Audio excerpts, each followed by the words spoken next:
Badan Perlindungan Pekerja Migran Indonesia atau BP2MI menggagalkan pengiriman puluhan tenaga kerja Indonesia ilegal di kawasan Ciracas, Jakarta Timur. Puluhan TKI ilegal ini hendak diberangkatkan ke Maladewa. Para TKI ilegal ini mengaku telah menyetor uang hingga belasan juta rupiah kepada penyalur agar dapat bekerja ke luar negeri. Hari ini kembali mengamankan 27 anak-anak bangsa yang hampir diberangkatkan secara tidak resmi ke Maldives. Kenapa tidak resmi? Karena perusahaan atas nama PT Maju Lestari Mandiri tidak tercatat dalam sistem kami sebagai perusahaan yang memiliki izin penempatan. Kita akan telusuri apakah ini perusahaan ya untuk travel atau apa. Travel tentu tidak bisa juga. Mereka dimintai 11 juta per orang. Para TKI ilegal ini berharap uang yang telah disetorkan kepada pihak penyalur ilegal dapat segera dikembalikan. Dari Jakarta, Rio Manik, iNews melaporkan. Dukungan terhadap sejumlah tokoh untuk maju pada Pilpres 2024 mendatang terus digelar. Di Sleman, Yogyakarta, relawan milenial DIY Jateng menggelar deklarasi dukungan kepada Sandiaga Uno sebagai calon presiden 2024. Di Sleman, Yogyakarta, sejumlah relawan milenial dari Yogyakarta dan Jawa Tengah mendeklarasikan dukungan untuk Sandiaga Uno maju sebagai calon presiden 2024. Mereka mengatasnamakan sedulur Sandi Uno DIY Jateng yang terdiri dari para pemuda dan mahasiswa. Dipilihnya Sandi menjadi calon presiden karena dianggap cocok sebagai pemimpin yang merepresentasikan kalangan anak muda milenial. Apalagi Menteri Pariwisata dan Ekonomi Kreatif tersebut juga dinilai melek teknologi. Menurut kami, Pak Sandi sendiri adalah salah satu contoh pemimpin yang paling cocok untuk mewakili generasi kami, karena beliau itu selalu up to date terhadap teknologi dan semacamnya. Dan untuk acara seperti ini mungkin kedepannya bakal dilaksanakan secara lebih rutin ya, untuk tempat mahasiswa lebih bisa berkreasi, entah itu mahasiswa ataupun pemuda-pemuda lain untuk lebih berkreasi ke depannya. Harapannya kita bisa sebagai tempat wadah pemuda untuk berkreasi ya, dan tentunya untuk mendukung Sandi sebagai presiden tahun 2024. Sementara itu pemirsa, Partai Keadilan Sejahtera hingga saat ini belum tertarik untuk meminang capres dari luar kadernya.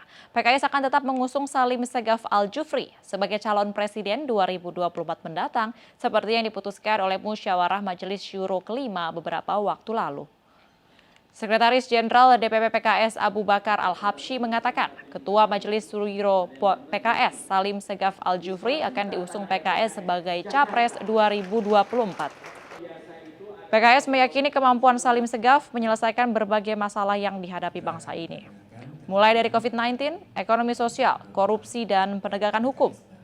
Abu Bakar memastikan hingga saat ini belum ada calon lain yang dibahas di internal PKS.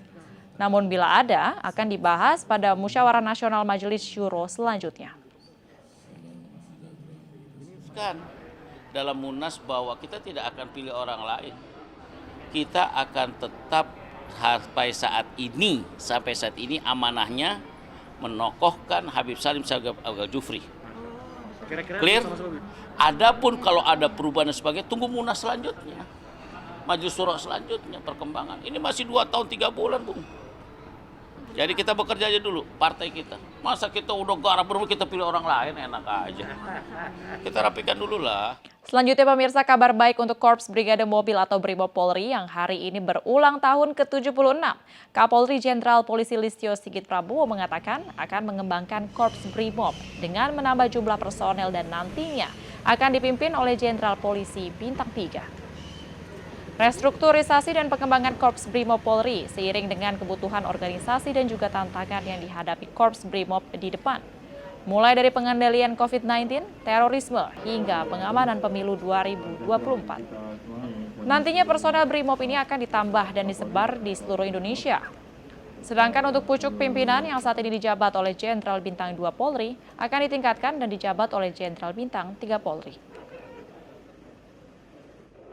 Saat ini kita sedang melakukan restrukturisasi organisasi, pengembangan organisasi untuk menghadapi tantangan-tantangan tersebut dengan membangun tambahan pasukan pelopor, pasukan Brimob di Indonesia Barat, Indonesia Tengah, Indonesia Timur, dan di ibu kota negara.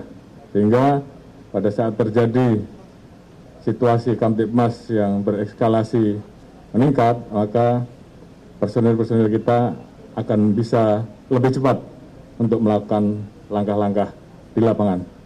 Ini tentunya saat ini sedang berproses, dan tentunya Korbrimop dengan pengembangan ini akan kita tingkatkan.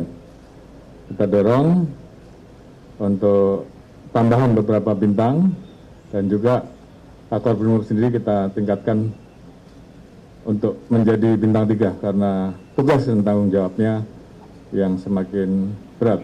Pemirsa, ratusan rumah di Kabupaten Bandung, Jawa Barat kembali terendam banjir luapan Sungai Citarum. Informasinya saat lagi untuk Anda. Tetaplah di News Malam.